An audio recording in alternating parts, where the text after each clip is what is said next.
Hello friends, आपका स्वागत है मेरे चैनल भक्ति की शक्ति में। आज मैं आपके लिए सावन के सोमवार की कहानी लेकर आई हूँ। एक गांव में एक पति पत्नी रहते थे। वे बहुत गरीब थे। पति का नाम बिरजू तथा पत्नी का नाम शोभा था। बिरजू बहुत ही धार्मिक प्रवृत्ति का था। वह भगवान शिव का भक्त था और रोज भगवान शिव की पूजा पाठ किया करता था। लेकिन उसकी पत्नी बिल्कुल भी पूजा पाठ नहीं करती थी। उसे भगवान पर बिल्कुल भी विश्वास नहीं था। वह भगवान को बिल्कुल भी नहीं मानती थी और वो अपने पति को पूजा पाठ करने से मना करती थी। वह कहती थी कि पूजा पाठ से कुछ भी नहीं होता है, तुम ऐसे ही अपना समय बर्बाद करते हो। बिरजू उसकी बातें सुनकर बहुत दुखी होता था। वह भगवान से प्रार्थना करता था कि हे भगवान, मेरी पत्नी अज्ञानी है, उसे माफ़ कर देना। भगवान, आप उसे सद्बुद्धि दें जिससे वह पूजा पाठ करने लगे। बिरजू लकड़ी काटने जाता था और उन्हें बाजार में बेचता था। इससे ही उनके घर का गुजारा चलता था। बिरजू जब घर लकड़ी काट कर लाता था तो शोभा चुपचाप उसमें से एक लकड़ी निकाल लेती थी। यह उसका रोज का काम था। जब शोभा के पास बहुत सारी लकड़ियां इकट्ठी हो गई तो वह उन्हें बेचने बाजार गई। रास्ते में उसे एक शिव मंदिर मिला। उस मंदिर में भक्तों की बहुत भीड़ थी। शोभा ने भीड़ देखी तो एक औरत से पूछी कि यहाँ इतनी भीड़ क्यों है। तो उसने बताया कि आज सावन का सोमवार है, इसलिए सभी पूजा पाठ तथा शिवलिंग पर जल अर्पित करने आए हैं। यह सुनकर शोभा आगे बढ़ गई। आगे उसे एक पेड़ के नीचे एक औरत बैठी हुई मिली।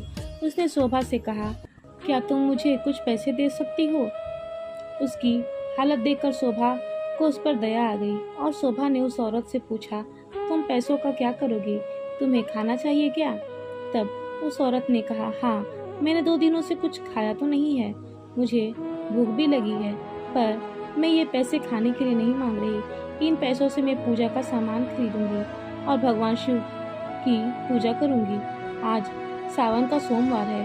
तब शोभा बोली, शिव जी की ही वजह से तुम्हारी ऐसी हालत है, फिर भी तुम उनका पूजा पाठ करोगी? पूजा पाठ से कुछ नहीं होता है, खाना खाओ और काम करो। तब उस औरत ने कहा, नहीं बहन, यह तो मेरी किस्मत है जो मेरी ऐसी हालत है।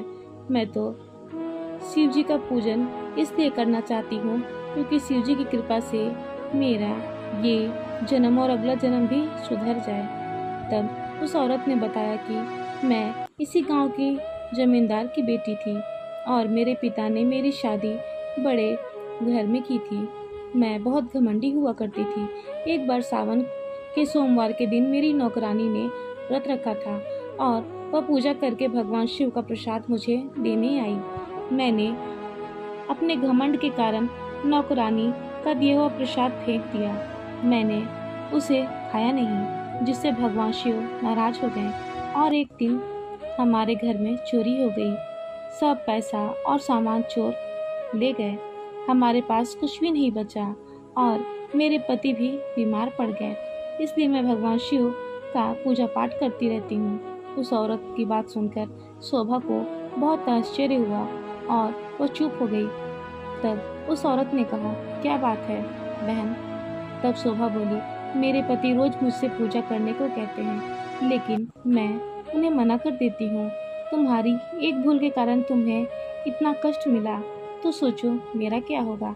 शोभा उसे पैसे देकर अपने घर आ जाती है और पूजा की थाली लेकर शिव मंदिर जाती है। वहाँ पूजा पाठ करती है और व्रत रखती है।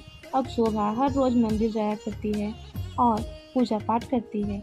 यह देखकर उसका पति बहुत खुश हो गया और उसने भगवान को बहुत धन्यवाद दिया और बोला, हे भगवान, आपने मेरी प्रार्थना सुन ली और मेरी पत्नी को सद्बुद्धि दी, जिससे वह पूजा पाठ करने लगी। अब दोनों पति पत्नी मिलकर रोज पूजा पाठ करने लगे तथा मंदिर जाने लगे और सावन के सोमवार को भगवान शिव का भजन कीर्तन करवाने लगे। उनकी भक्ति देखकर भगवान शिव प्रसन्न हुए और एक रात भगवान शिव ने शोभा को सपने में दर्शन दिए। भगवान शिव ने शोभा से कहा कि बेटी, मैं तुम दोनों की भक्ति से बहुत प्रसन्न हूँ। आज से तुम्हारे सारे कष्ट मिट जाएंगे और तुम्हें जल्द ही पुत्र की प्राप्ति होगी। इतना आशीर्वाद देकर भगवान शिव अंतर्ध्यान हो गए। शोभा और बिरजू जब सुबह उठते हैं तो उनका घर धन धान्य से भरा होता है। वो दोनों भगवान शिव को धन्यवाद देते हैं। भगवान शिव की कृपा से शोभा को 9 महीनों बाद एक पुत्र होता है जिसका नाम वे शिवाय रखते हैं। भगवान शिव की कृपा से शोभा और बिरजू का जीवन खुशियों से भर जाता है। इस तरह जो कोई भी सावन के महीने में सोमवार का व्रत और पूजन करता है उसके सभी कष्ट दूर हो जाते हैं। तो हे भगवान शिव, जैसे आपने अपने इन भक्तों पर अपनी कृपा की, वैसे ही अपने सही भक्तों पर अपनी कृपा बनाए रखना। जय हो भगवान शिव की। ओम नमः शिवाय। फिलहाल इस वीडियो में इतना ही। अगर आपको मेरी ये वीडियो अच्छी लगी हो तो मेरी वीडियो को लाइक करें और ज़्यादा से ज़्यादा शेयर करें और मेरे चैनल को सब्सक्राइब करना ना भूलें। वीडियो में अंत तक बने रहने के लिए आपका धन्यवाद।